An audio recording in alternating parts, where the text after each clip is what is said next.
Hello, I have just finished producing a podcast on something totally different to this. And it struck me as I was rounding it all off that we can actually learn a lot from the people I spoke to in that other show. As a comms person, how often do you feel that you can really get inside your target audience's head? I mean, if we get it a little bit wrong, it doesn't really matter. But imagine if you were going to be laughed out of the room or even voted the worst person at the event if you got it wrong. Now that's pressure. As I say, I've just finished interviewing 10 professional public speakers for a totally different show. And while that may not sound like it's got anything to do with comms, it couldn't be further from the truth. I've talked about this before, about the connection between public speaking and PR.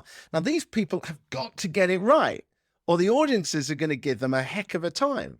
So they've got to produce content and ideas and deliver some content for like 30, 40 minutes, even an hour or more that connects with people, or they're simply not going to get paid and make a living.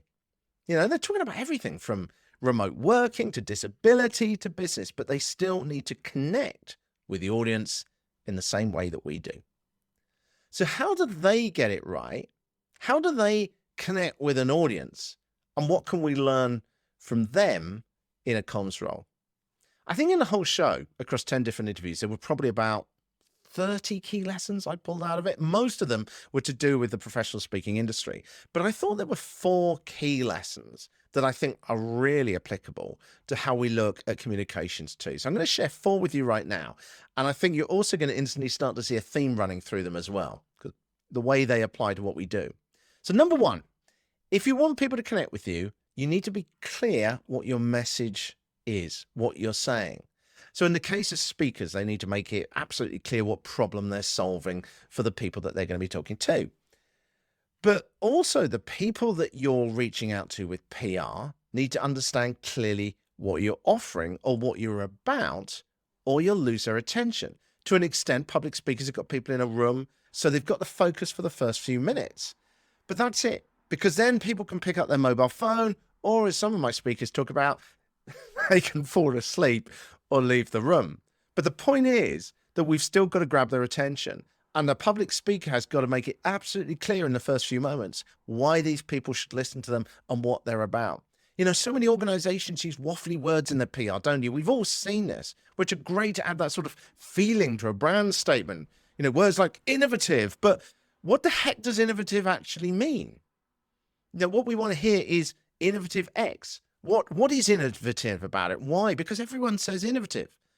You know, it's a bit like the phrase, isn't it? World famous pizza or world famous buns or cakes or something like that. You keep saying on cafes and restaurants around the world now.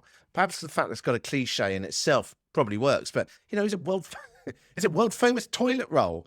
You know, who cares? What is it that we stand for? What are we about? Public speakers show us that you absolutely have to be clear, or you're going to lose that audience.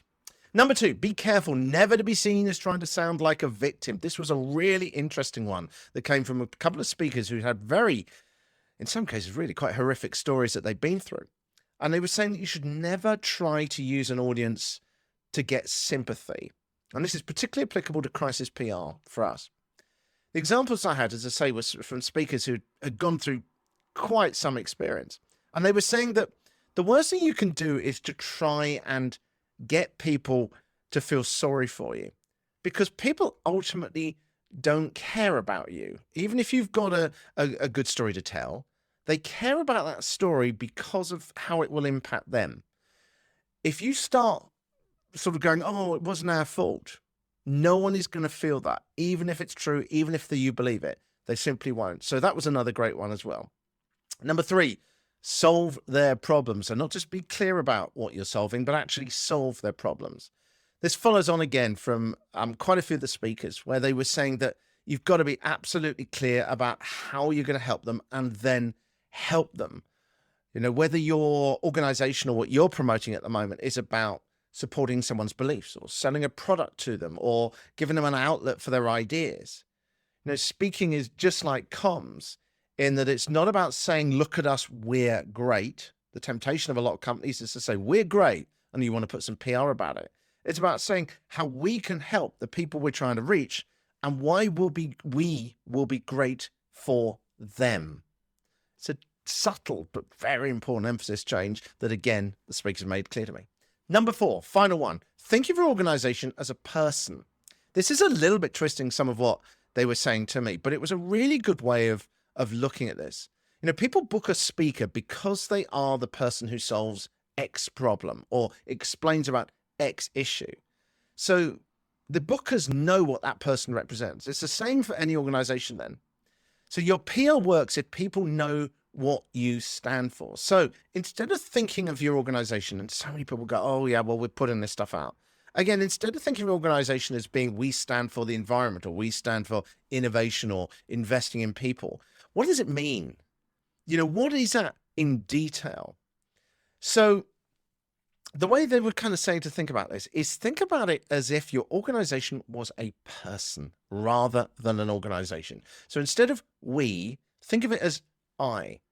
And imagine then that your organization is literally an individual person standing in a room with your target audience.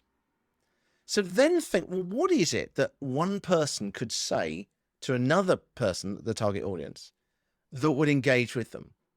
Why would those people think to themselves, I like this person? What would a human being say rather than an organization to that target? I think to me, those are the 4 key lessons. And this is the main takeaway from it. Before almost anything we do, we need to try and connect with people that we're targeting at. Now, again, this is all obvious, standard, basic marketing stuff. But instead of just kind of going, yeah, we know who the avatar is, we've got it on paper. What we actually need to do is we need to sit back, shut our eyes, and get inside our target audience's heads for a few minutes. What are they doing? How do they dress? What do they do with what you do? How do they use whatever it is that you're marketing or selling or organizing or whatever it is you're doing? And then we need to imagine our organization as a person talking to them.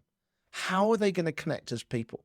We've all seen like these rubbish reality shows on TV and all these relationship squabbles and stuff like that. If you imagine 2 people in a room, how are they going to connect your organization as a person and them? Many speakers, of course, use public speaking for branding, not just making money. And I've started doing that, as you know, over the past couple of years. I'm really, really enjoying it. I think you heard last week in that episode on last Thursday where Dominic Walker was talking about the fact that he's using his personal brand to help develop his organization, where he's working at a legal firm. And he's using the fact that he's an announcer at a soccer or football club, whatever you want to call it, to help get his company out in the community. I did a simple workshop, by the way, on what I'd learned from the public speaking world. When I was in Athens recently, I did those episodes from there, and I did this little exercise with some of my work colleagues from there. And I'll put that exercise actually in the newsletter next time, so you can follow that one through. It's about a 20-minute exercise, but it's a good way of just kind of getting an idea about how you can develop a talk on almost anything. Just very, very simple one. You'll find the newsletter sign up at thepublicrelationspodcast.com. That's thepublicrelationspodcast.com. And the newsletter, by the way, for the moment, is going to be coming out every fortnight while I really focus on trying to get some of these resources onto the website, some of these learning resources. It's a whole new website. I've told you about this before. I'm going to be in Melbourne in Australia from the 20th of September. Las Vegas, I'm going to be around the 20th, 21st, might be a little bit longer in October. I'm going to be in the United States, and then I'm going to be in Denver in mid-November. As always, let me know what you think. I'm so interested in hearing what it is that you find useful from this show and what you'd like more of. Next time, I'm hoping to speak to Tracy Damery. We've been trying to connect up for quite a few weeks now, and she's an amazing person.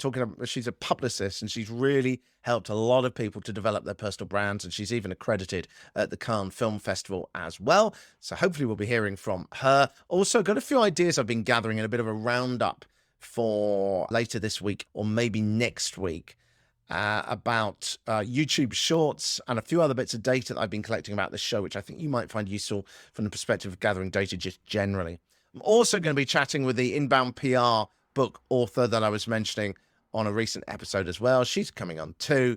Gosh, there's so much stuff coming up. So the message for today, spend 3 minutes today. Here we go. Spend 3 minutes today sitting back and literally climbing inside your target audience's body. How do they speak? How do they communicate? What do they think? And what would they react to if your organization was a human being, a single individual, rather than some entity? Maybe it is just you, if you're a solopreneur as well. So much stuff to talk about. Speak to you later this week. Have a great one.